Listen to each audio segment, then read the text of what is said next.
Hello my friends, welcome to the Happiest Man Alive.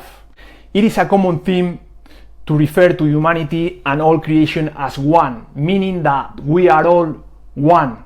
The concept of oneness was present in the ancient Egyptian teachings and shared with a number of different thinkers like Pythagoras, Copernicus, Galileo, Da Vinci, Einstein and many others. Nowadays is shared with quantum physics.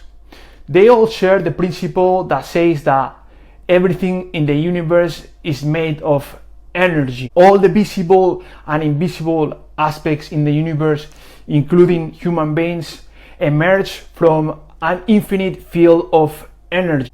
In modern times, David Bohm, the founding father of quantum physics, was one of the pioneers presenting the universe as a grand cosmic pattern of energy, where all the fragments of the pattern are interconnected with each other and share the same consciousness as the whole cosmic pattern in a smaller representation.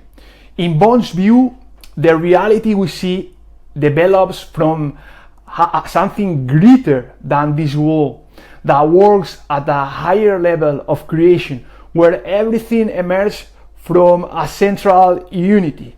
The neuroscientist Pim Van Lommel also shares the idea of the universe as a vast ocean of consciousness and information, where all the fragments of the ocean are interconnected and share the same consciousness and information as the whole ocean or any other fragment of the ocean. In Lommel's model, information and consciousness are in constant movement in the form of electromagnetic waves. In this way, consciousness and information are not confined to the whole ocean or a specific pattern of the ocean.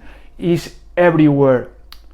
Lommel says that these electromagnetic waves are in and around the human body, and further explains the theory of continuity, where these electromagnetic waves of consciousness are what gives life to the human body.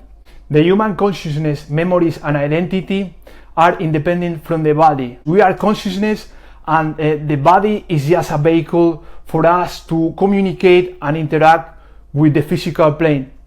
Here is a video of Pim Van Lommel explaining the mysteries of consciousness. But how could a clear consciousness with the possibility of perception outside and above one's lifeless body be experienced at the moment that the brain no longer functions during a period of clinical death or coma, when patients are apparently unconscious or even under general anesthesia? I describe a concept in which our endless consciousness with declarative memories finds its origin in and is stored in a non-local realm as wave fields of information, and the brain only serves as a relay station for parts of these wave fields of consciousness to be received into or as our waking consciousness. The function of the brain should so be compared with a transceiver, a transmitter-receiver or interface, exactly like the function of a computer.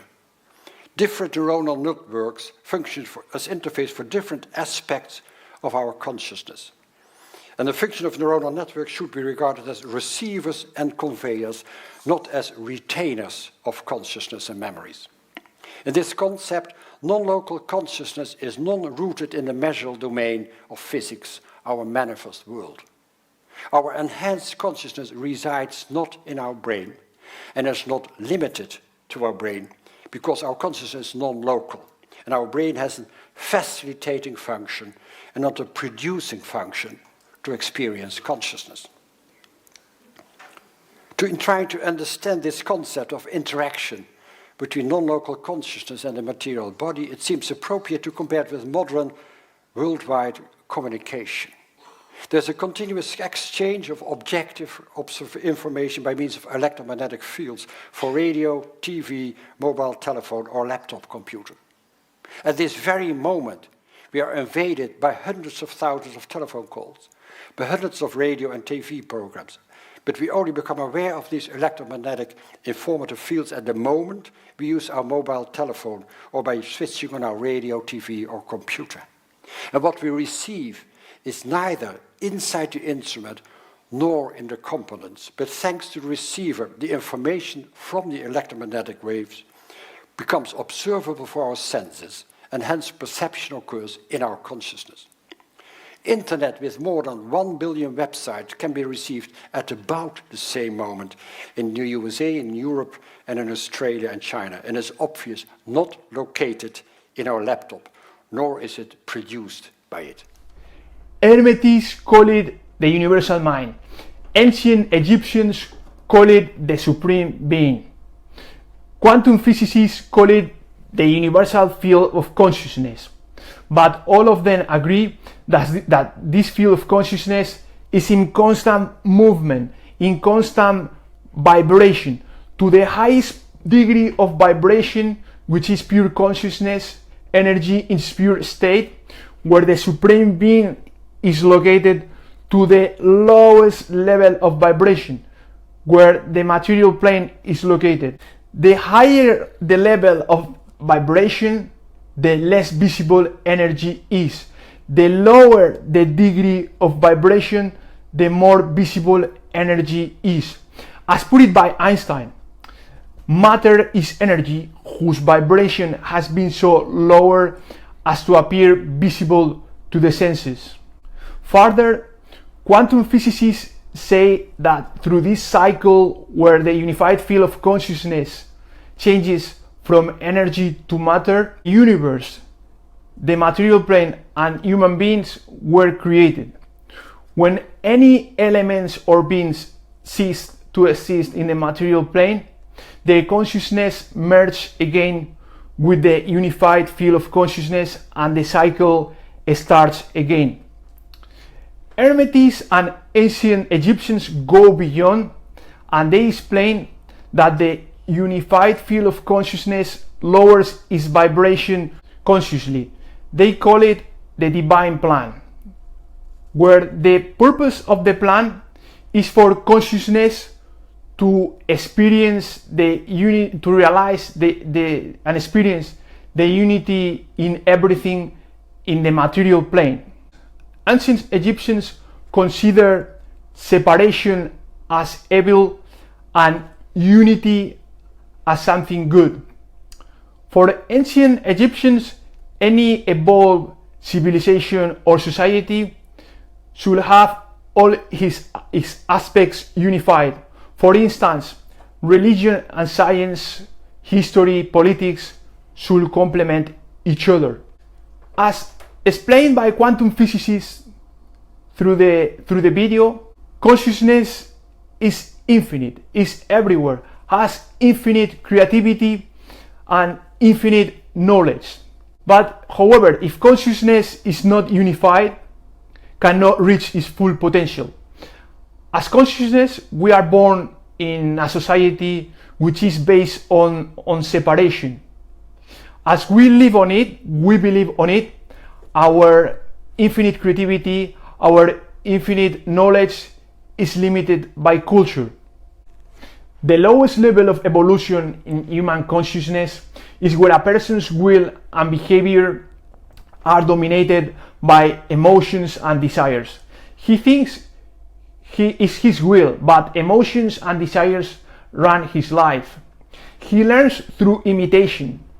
He only believes what he is taught. His view of the world is limited by the external world. As a result, he only sees the external side of things, which appear separated. That's the origin of the separation by race in society. Separation of science from religion, religion from politics, from government, and so on. This is called segregative thinking. By way of contrast, the evolved man learns from within. Learning from within is learning from consciousness. Consciousness is who we are. Consciousness is the will. As the evolved person is guided by consciousness, guided by the will, and his consciousness is a portion of the universal field of consciousness, his actions are in harmony and unity with the universe and the world. As a result, the evolved person learning from within, learning intuitively, is able to view the abstract connection of everything and everybody in the world. This is called integral thinking. As humanity moves from segregative thinking into integral thinking, is to say, from learning from the external world that shows the separation, the illusion of separation, into learning from within that shows the union in everything and everybody, humanity will experience the next step in the evolution of human consciousness. Bruce Lee explains in this short footage the infinite nature, the infinite creativity and infinite knowledge of the human consciousness. I said, empty your mind, be formless, shapeless, like water. Now you put water into a cup, it becomes the cup. You put water into a bottle, it becomes the bottle. You put it in a teapot, it becomes the teapot. Now water can flow or it can crash. Be water, my friend. Okay, my friends, hope you enjoy the video, you find peace in your life. Thanks for listening. I'm gonna leave you with another footage of Bruce Lee. He's an example of what could happen if an individual develops his consciousness to the fullest potential. He was limitless, he was full of wisdom. I do not believe in styles anymore. I mean, I do not believe that there is such thing as like Chinese way of fighting or the Japanese way of fighting or whatever way of fighting. But if you do not have styles, if you just say, well, here I am, you know, as a human being, how can I express myself totally and completely? Now, that way, you won't create a style, because style is a crystallization, you know. I mean, that way, it's a process of continuing growth.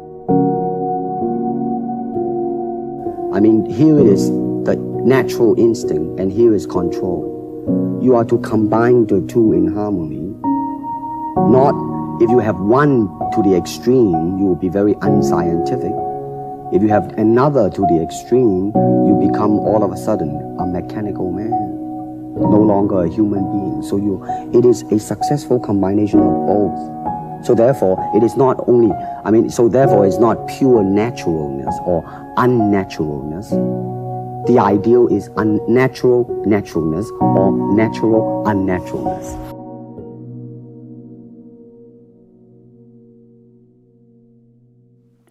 And moreover, when all functions of the cortex and brainstem have ceased during cardiac arrest, when the eyes are closed, or when the pupils are widened and not reacting to light anymore, and the EEG is flatlined, it sometimes happens that people can experience a clear consciousness outside their body with the possibility of theoretical perceptions out and above their lifeless body. However, this is possible according to our current medical knowledge. In all those reported and corroborated cases with theoretical perception during NDE, the reception ability of the brain and the eyes was obviously lost. The connection between the brain and consciousness was temporarily interrupted. But apparently, non-local consciousness with the possibility of perception still existed. So we don't need a functioning brain, nor a functioning eye, nor a functioning optical nerve to have perceptions. But obviously, we need a functioning brain to share with others these theoretical perceptions that occur during cardiac arrest or coma. For me, it seems obvious that non-local consciousness itself is that perceives, because it's only our consciousness that is determining how we perceive our subjective reality. Everything originates from consciousness. But how this perception is possible is still a great mystery. Thank you for your attention.